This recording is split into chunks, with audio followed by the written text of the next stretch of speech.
Science Uncut, presented by the Volkswagen Foundation. I'm going to give something of a new overview from a Canadian perspective, I suppose, of the significance of changes in the institutionalization of museums in Europe, and particularly ethnographic museums and other related museums.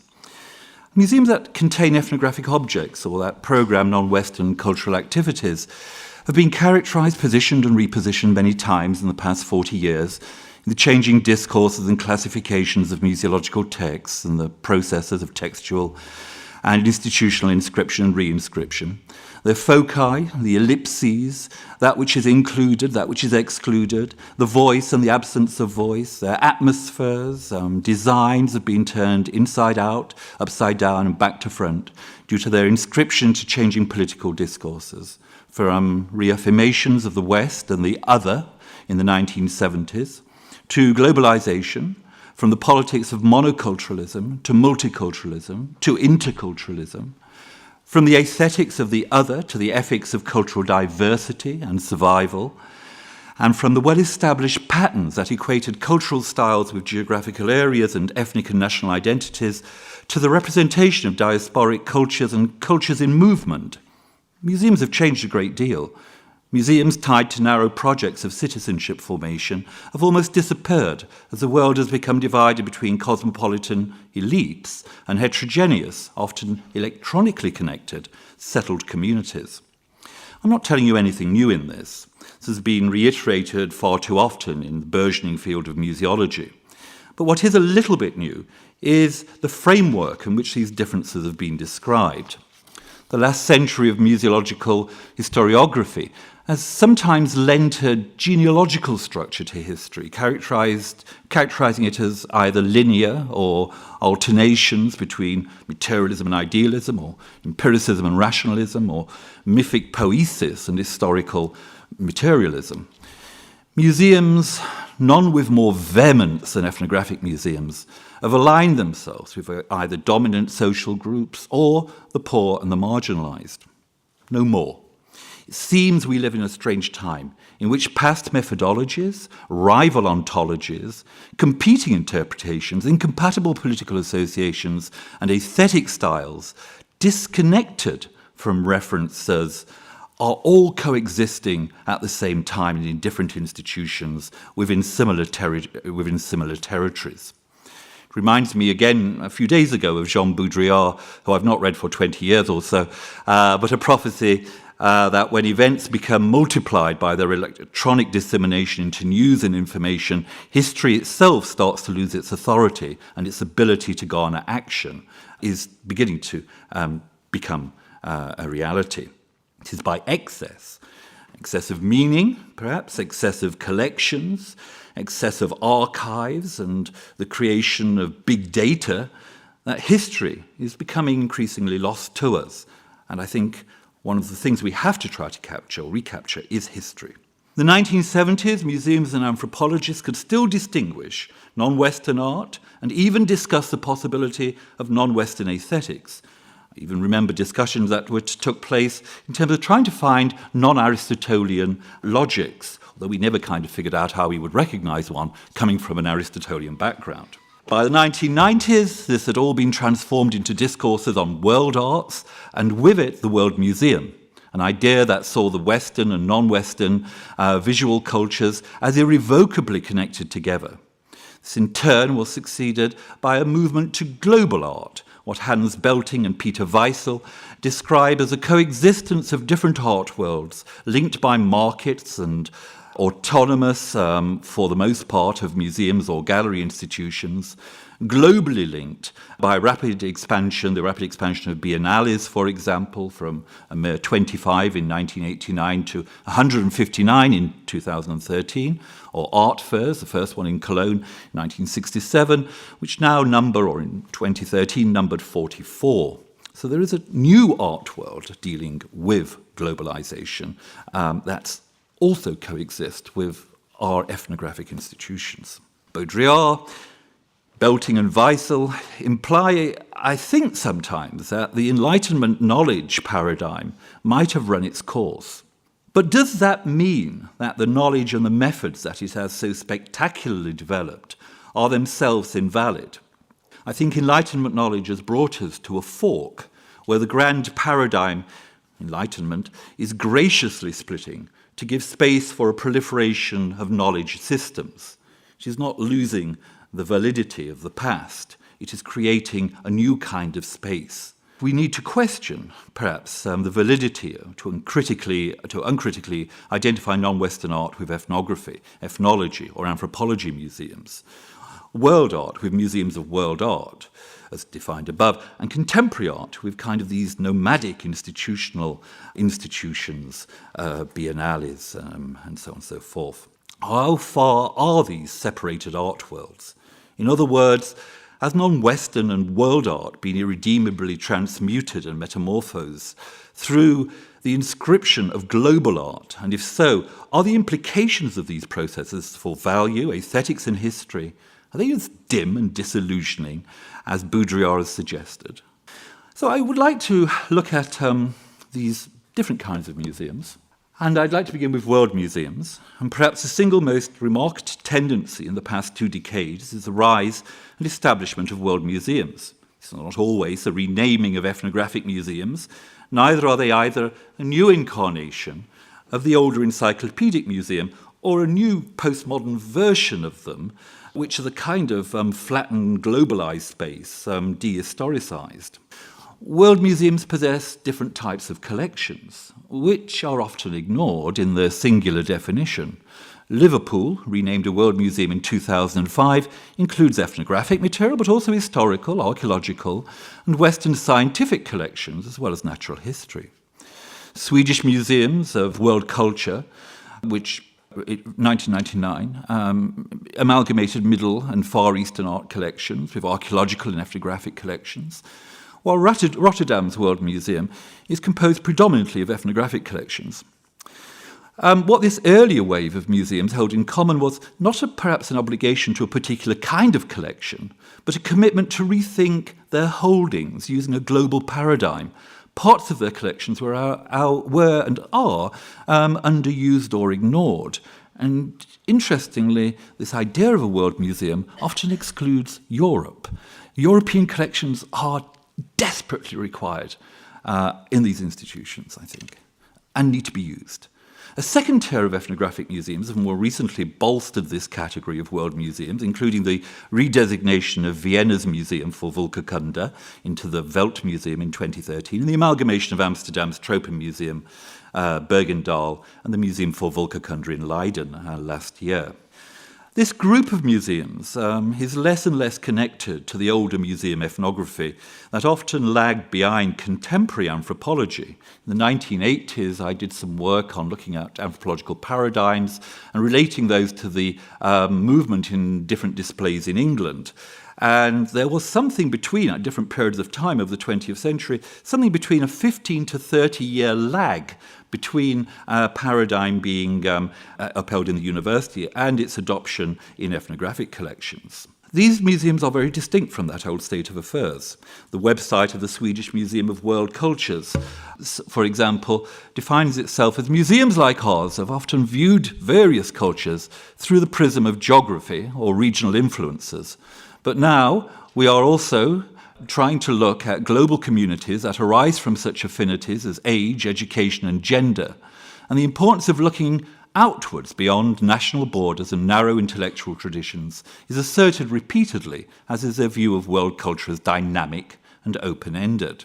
Rotterdam's museum talks about cross-cultural encounters, inspiring and surprising visitors with contemporary and historical cultures from both far and near. They demonstrate how non-Western cultures have become an integral part of our society.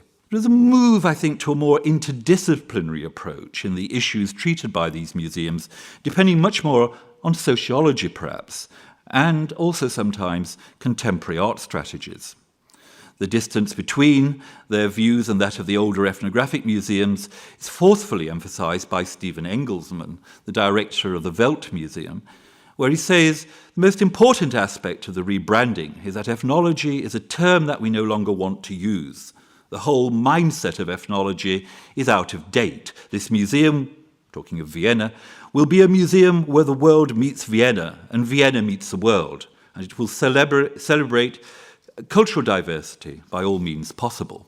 This break is not limited to museums of world culture. Anne-Marie Bottiot and others in the catalogue to the exhibition Fetish Modernity talk about how museums must abandon the cultural essentialism, objectivism, and the classificatory discriminations that they are perpetuated. Other writers in that book, and Ndiaye, ironically note, quote, that ethnography museums were once able to brag about being the most modern places in the world, but paradoxically they have served mainly to exhibit the other as a symbol of the past, excluding any reference to his present, as it is likely to suggest modernity. And other authors follow on these kinds of arguments. For me, I think this exhibition is a very important exhibition and will come to mark a particular paradigm shift in the way anthropology museums are working on. Despite this break, or apparent break, this move perhaps more to a sociology from anthropology, world museums have attracted considerable anthropological support, and early on were contrasted very positively in those debates which compared them to the K. Branly. However, in the terms of this 21st century response, which juxtaposes context with universalism, an old and tired debate, over a century old, which I think has perhaps actually now has run its course.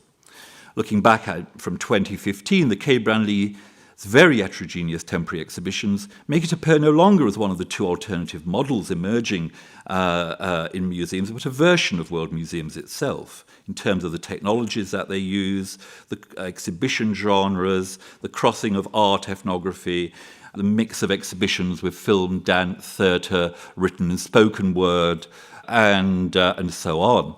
And programs that are created for very differential audiences, such as Sweden's Secret Love exhibition in 2012 and 2013 in Gothenburg and Stockholm. Or, again, I guess, fetish modernity. The second category I want to talk about is those museums that have not abandoned their usage of the terms ethnography, ethnology, or anthropology, but have recently gone through major building modernization or expansion, or are in the process of doing so. A category which I think probably includes the Musée d'Ethnographie de Geneva, which opened last year, of course, the Musée d'Ethnographie de Neuchâtel, which has had a very long and interesting history, the Ruitenstrack Jost Museum in Cologne, which reopened in 2010, and I would say the Museum for Volkswagenstiftungen in Berlin, and my own museum, the Museum of Anthropology in Vancouver. All have gone through recent periods, or are going through periods of reconstruction or renewal. Berlin Museum for Volkswagenkunde I will mention because of a particular exhibition. I think it's a very impressive engine for rethinking ethnographic museums, both through its programs and exhibitions, but notably the tropics, the view from the middle of the globe. And I want to say a little bit about this, because again, I think it is another of these paradigmatic exhibitions that is important in the contemporary history of what's happening in these institutions. Klaus Dieter Lehmann has argued the uniqueness of the exhibition was twofold. It linked temporarily pre-modern times, pre-colonial times and contemporary art, and therefore modernism. And it was the first exhibition to deal with the Solstice Zone. The zones of solstice, Lehmann notes in preface to the book, between the tropics of Capricorn and Cancer is a projection screen for European utopias and dreams. And it is also a real place containing global phenomena such as environmental destruction, rampant megacities. It is both paradise and hell. So it is a kind of an approach in which, a kind of a dialectic approach, in which Europe finds itself in the other, and the other finds itself in Europe. And this is why I think the importance of European collections within ethnographic museums or world museums is absolutely crucial. Another of these museums, the Museum of Ethnography, Musée d'Ethnographie de Geneva, describes itself as a platform for exchanges and encounters, and asserts the encyclopedic nature of its collection gives it a boundless field of investigation and endless ways of approaching, understanding, and relativizing the modes of thought and action practiced in different cultures. It strives to diversify approaches, promote traditional and current forms of expression, and think about humanity today. The experiences that it offers may be aesthetic, amusing, or educational. The Rautenstrauss Jost Museum has long been a critical and non-passive museum, particularly under one of its former directors, Gisela Volger. But the reinvention of the institution based on critical engagement is impressive and of world significance. It effectively relativizes our gaze, examining the effect of different methodologies, sentimental predispositions, master narratives, and geographical cultural movements in creating new contexts for objects and disclosing the doxa underlying their previous uses. The center of the display, as many of you know, is Europe, the recreation of a center of calculation, the birthplace of the imaginaries that have created a succession of simulacra of other cultures. This large interactive table in a Baroque setting conjures an operations room in which heritage is divided, classified, and stored. Small portals surround the wall to give admittance to specific stores in which cultures have been achieved and objectivized. This is a story of European intellect, powerful, comprehensive, yet divisory, that demands a response. And hence, I think, the bravery of this exhibition that questions fundamentally not only political economy, but what Europe itself is. The idea of a multiversity is taken up again by the Museum of Anthropology in Vancouver, which is a museum I would also include in this second category. This time, a large gallery envisages made up of disparate display cabinets and platforms in which cultures have designed, classified, and interpreted their own cultures themselves, and curators have served as intermediaries. So in the multiversity galleries, which was our attempt to decolonize the museum, we invited Salish communities, members of Salish communities, to come, and they arranged the large basketry collection they decided by makers, or if the maker was unknown, by community of origin. The Haida suggested that they wanted their pieces, said they wanted their pieces actually shown, only the masterpieces should be put on exhibition. And the Kwakwala-speaking communities asked that we classify, and worked with us to classify masks into sea, land, and sky spirits, asked us to focus on a particular artist, Willie Seaweed, and also to provide a platform in which the different views in a community can be expressed, varying from contemporary artists who will use certain works but very limited repertoires from traditional symbolism, to cultural workers who will share everything, to others who want to share nothing. So the idea of a community as being heterogeneous and getting away from this idea of ethnographically holistic was very, very important. But still, there are things that we have not included and which we hope to include, such as languages. MOA is very well known, I think, for the work with communities, but I also want to talk about something else which has really come with us trying to work out what is anthropology, what is the relationship between anthropology and museums. And I think this is something that really characterizes the exhibitions that Geneva and Cologne are also working on. For us, it's contemporary, it's issue-based, and it's critical. There's been a move away from, I think, an anthropology that in the 1970s, when the museum opened, anthropology carried a near monopoly over the study of culture to a more, and the move has been away from a disciplinary anthropology, perhaps, to an anthropological imagination, where we've had the growth of the new art history, cultural geography, cultural studies, which creates a kind of a raft, a much broader raft of disciplines, of interdisciplines, wider than anthropology itself. So what we've tried to do is reposition ourselves in relationship to this kind of repositioning, this intellectual repositioning.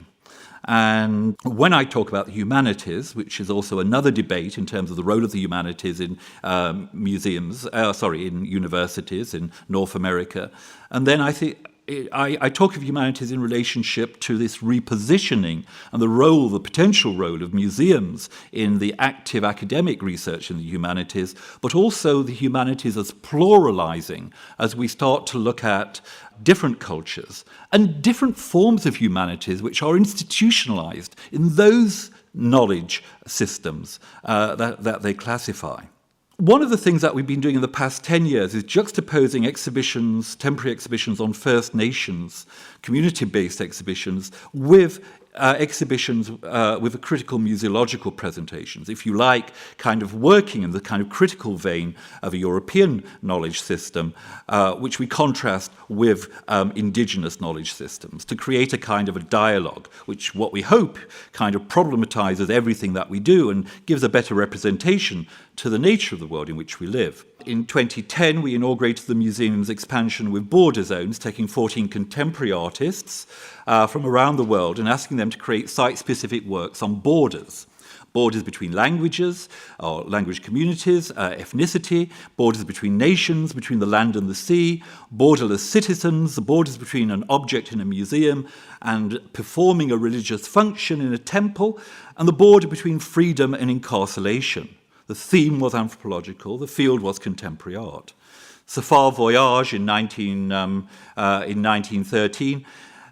2013, examined the phenomena of moving constantly backwards and forwards between cultures, not diasporas or exiles, but people who regularly divided their life between countries, distinguished by different languages, different laws, different governmental systems, and social relations. So in order to look at this, we looked at contemporary artists from Iran, Turkey, and North Africa. But it also raised questions about the larger reality of Vancouver itself and Vancouver's large Asian population, which similarly spend different parts of the year in different countries. A second group of exhibitions has sought to do a kind of a reverse anthropology, what Paul Wangula, in his concept of the multiversity, describes as one of the necessary intellectual works that needs to be done. So we looked at the North American reception of African art through the photography of Man Ray and his contemporaries to deconstruct the lens, and his contemporaries in 2011. We did an exhibition, The Marvelous Real, which sought to look at Mexican art from 1926 to 2011, to look at the effect of surrealism in terms of mediating that art, and to ask the question, what would this art look like from a Latin American perspective? In this case, we use the work of Alejo Carpentier. More recently, we've looked at the invention and reinvention and reproduction of Portuguese identity during the Salazar dictatorship and its contemporary legacy, which is heaven, hell, and somewhere in between. As I said, these have been paired with First Nation community-based exhibitions, such as the first retrospective on the great 19th century Haida artist Charles Edenshaw, which brought together for the first time that they could remember, these descendants who came to the museum on its opening. Or Speaking to Memory, a very simple exhibition, images and voices from the St. Michael's Residential School, on the residential school system. And this sought proactively to engage with First Nation visitors in asking them to identify people on school photographs from the 1960s, and then writing on those photographs, and then eliciting their often painful memories of the time that they spent at the school, which basically these two photographs and the written memories faced each other. The only object was this huge food grinder that we brought from the remains of the residential school, which many people remembered having to work when they were 10 or 11 and getting electric shocks from it. So this was the only object in the exhibition. Finally, Hiroshima, curated with the help of the Japanese community, exhibited works of the Japanese photographer Izuyuchi Miyako, of personal objects that survived the nuclear bombing of the city and which are preserved in the city's museum. Here there was a conscious attempt to raise issues of empathy. And I think empathy and poesis is a very, very important part of what museums have to do, which included recitation, the creation and recitation of a mass sung by large choirs drawn from Vancouver School in memory of the dead of Hiroshima. And I've just got here a 1 minute, it's a 1 minute video, and it's the promotion of our current exhibition on Portuguese popular art. Oh. So this is a series of 4 videos that we've made, it's the first time we've done anything like this, to try and kind of garner public interest. And I just show that because one of the questions we're working on at present is how do you develop a museology of Europe? And this is something that we're trying to figure out. How do you represent complex civilizations? So this is one of our first attempts to do that. So this second category of museums, the ethnography museums that remain ethnography museums or that remain anthropology museums, I think they've adopted a more radical potential of anthropology, which is aligned with Clyde Kluckhohn's old idea of that ethnography can create a frisson between cultures, providing a critical discourse through which we could relativize our own cultural practices and arrive at kind of universal perceptions rather than a descriptive or early material culture studies that have been anathema to other institutions. And there is a final kind of category of museums which I think creates an interesting alignment. And this is a cluster which share neither the designation of being world or ethnographic museums and take refuge in a more limited or even domestic names. And here I'm thinking Die Huizen der Kulturen der Welt in Berlin, the Palais de Tokyo in Paris, and the Intermediathek that opened in 2013 in Tokyo. There are others. Frequently, these institutions are centres of installation art that highlight, address, and are critical of contemporary culture. I think they also partake in Kluckhohn's anthropological intention of creating a frisson in order to look again at the world in different ways. The Palais de Tokyo in 2002 opened its Centre for Emerging Artists, a venue it described as open to all cultures and all forms of artistic expression. Here the strategy is displaced from exhibition to the process of making. And I quote, art in the age of global communication is having a mission, to be indeed the very substance of communication that is both humanist and humane. This is a very interesting definition, I think, of art. This mission seems very similar to what ethnographic museums are attempting to do, though art has been replaced by culture as a primary medium of communication. Exhibitions, though, like Thomas Hirschhorn's 24-hour Foucault, or those associated with the 1997-2002 season of the Virtual and Nomadic Museum of African Contemporary Art, which included a memorable installation of a Benin home packed full of French goods in order to give the appearance of a cabinet of curiosities, but kind of reversing the gaze back onto Europe.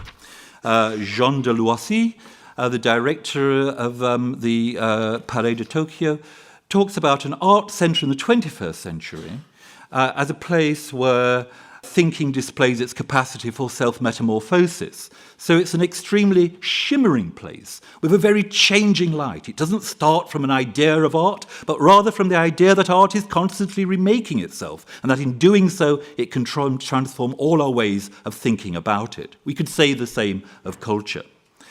This plasticity and rolling between art and culture is best expressed, I think, in the Intermediathek, a gallery museum opened by the University of Tokyo 2 years ago, comprising the scientific and cultural collections of the university. The Intermediathek combined 3 centuries of ways of knowing and collections from the 19th century to the information age of the 21st century in the form of a kind of a cabinet of curiosity where it claims there is no classification. And the process is to get people to think over and over again about the relationship between these objects, which kind of change all the time in this space. I am struck by dissimilarities within the category of emerging world museums, but I am also stimulated by some of the commonalities they share with a new, reinvigorated, reflexive and contemporary vision of cultural anthropology, or the anthropological imagination, as I would prefer to call it, embraced by new ethnography museums and the proximity between that imagination and a kind of an anti-Kantian idea of art expressed in some of the exhibitions curated, for example, by the Palais de Tokyo and the House of World Cultures. Something is happening which needs to be much better understood. And I think one can look at the Museum for Völkerkunde in Berlin and Vienna and what we're doing, Neuchâtel. Something new is emerging, and it's very interesting to try to figure out what that is and how it emerged from very different centres. 'Tis not the difference between the arts, perhaps, and the humanities which seems so important at this moment in time, with the abandonment of Kant's enchantment, but the constellation or spectrum of approaches they seem to complement that is interesting. But this interest is not limited to us better understanding the changing paradigms and classifications of our own knowledge and searching for new methodologies, but it's more than this. I think with radically different epistemologies or doxas that are being affirmed by newly fortified cultures, often in opposition to what they take as Western science, and that includes ethnography, that these new paradigms in the West can open new inter- and multicultural dialogues that can help us change a consciousness and indeed the world itself. In her book, Indigenous Methodologies, the Cree academic, Margaret Kovac, acknowledges an overlap between Western and Cree methods for describing realities. But these are in the old, now disappearing Western museum ethnography. They're also which create significant barriers between them.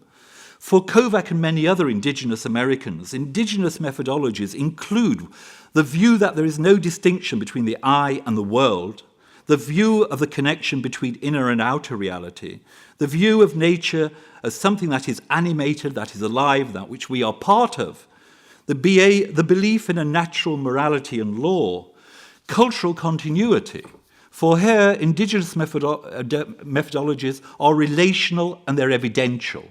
And another Plains theoretician, Smith, adds, these methodologies are born of community. They are specific but portable, not universal. They engage with other theoretical positions, and they are critical and they are comprehensible. It's no accident, I think, that when we talk about an engagement with other parts of the world, that one of the things that's been happening to Mo in the last 3 years is that objects have not been going back on repatriation, but objects from Indigenous families have been coming to us. And in fact, we've received about 2,000 objects in 3 years from Indigenous families for us to look after. Now, I want to finish by saying I'm too skeptical to suggest that artists and anthropologists have become one, but there is a unique moment of sharing deep and similar interests, not only which opens the possibility of new anthropological and therefore museological knowledges and exhibition genres, and I think it's crucially important to develop new exhibition genres, but it also widens the possibility of real dialogue between Western Indigenous knowledge systems, which themselves promise the establishment of humanities, and a second way of further renewing old institutions that are being enchanted, I think, back into living and essential entities. And these living and essential entities, whether they be world museums or museums of ethnography, I think they are crucial to European and they're crucial to world civilizations. Thank you.